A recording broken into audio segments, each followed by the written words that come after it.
Keeper of the Lost Cities, Chapter 29.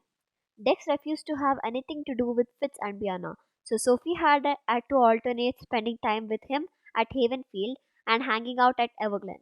Alden and Della were gone a lot, and they usually came home smelling of smoke. They never talked about it, and Sophie was too afraid to ask questions after Alden's warning. But she wasn't giving up.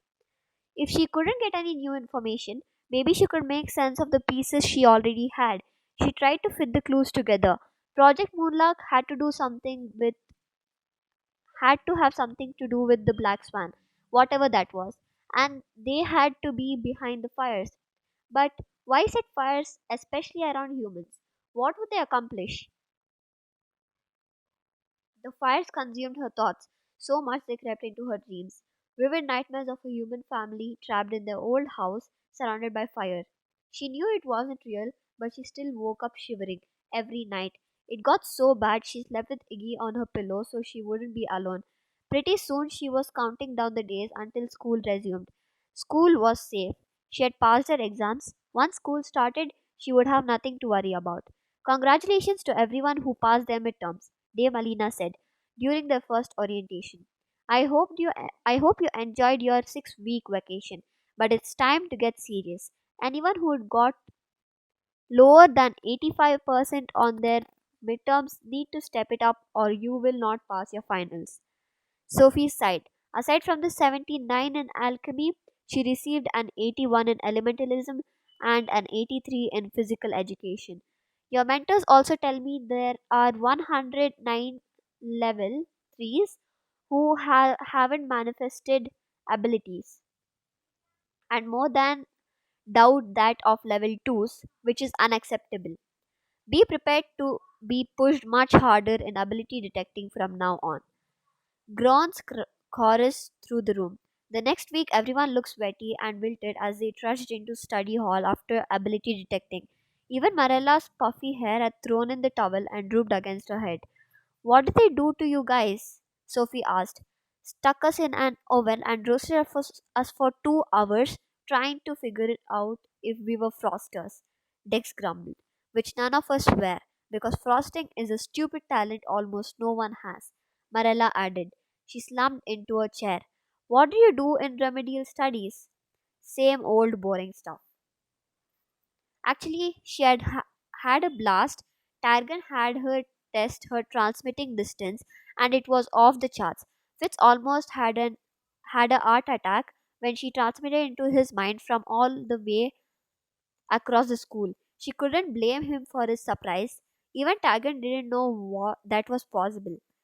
But she had never forgot the way his mind actually jerked when she reached it. She hoped he hadn't peed his pants. She fought off her smile, feeling guilty that everyone else suffered while she had fun. What are frosters? Dex rested his cheek against the table. Cry- Cryokinetics. They freeze things by manipulating the ice particles in the air. It's totally useless. I don't know why they even test us for it. They have to test us for everything, Jency reminded him. That's not true. They don't test us for pyrokinesis, Dex argued. Yeah, because that's a forbidden talent, Marella said. There are forbidden talents? Sophie asked. Only one, Dex told her. Mesmers and inflictors are closely monitored, but pyrokinetics are forbidden. Why? Too dangerous. How could it be more dangerous than someone who can inflict pain? Because fire's too unpredictable. No one can truly control it. Plus, people died. Marella asked. Who? Dex asked. Marella shrugged. I don't know. I heard 5 people died, and that's why it's forbidden now.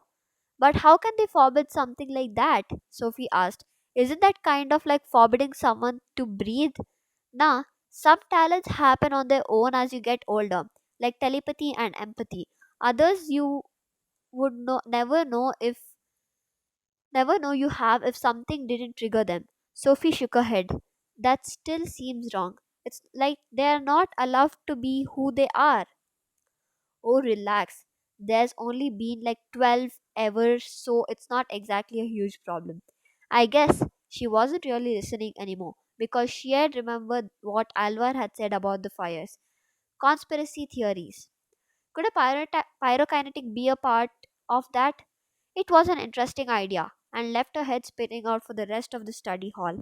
But she needed more information. She swung by the library to see if they had any books on the subject. Surely Alden wouldn't mind her doing a little innocent research at school, right? The level 2 library didn't have any books on pyrokinetics. Neither did level 3's.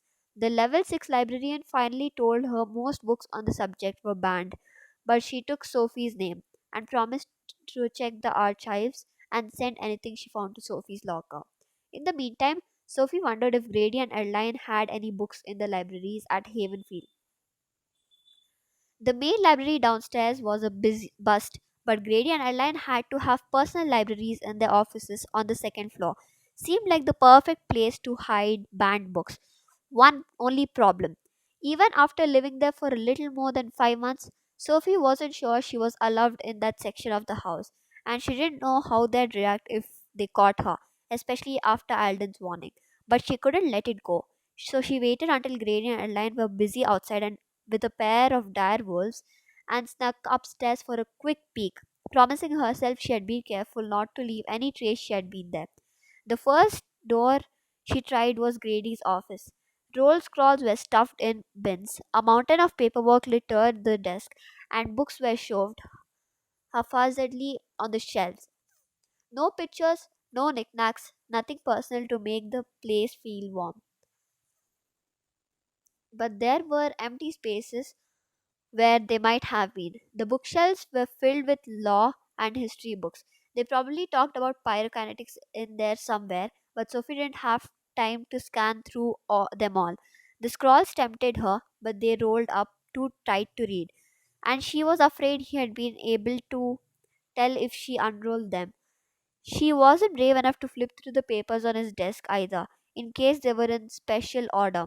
She hoped Adeline's office would be more helpful. She had assumed the door across the hall was Adeline's, so she almost gasped when she stepped into a dim bedroom. Lacy curtains blocked most of the sunlight. Crystal chandeliers were dulled with dust, and there were scattered remnants left behind from childhood.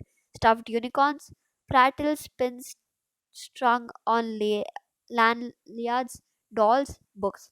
On the desk was a framed photo of a beautiful girl, Jolie. Her blonde hair hung in soft curls to her waist, and she had Adeline's turquoise eyes and Grady's striking bone structure.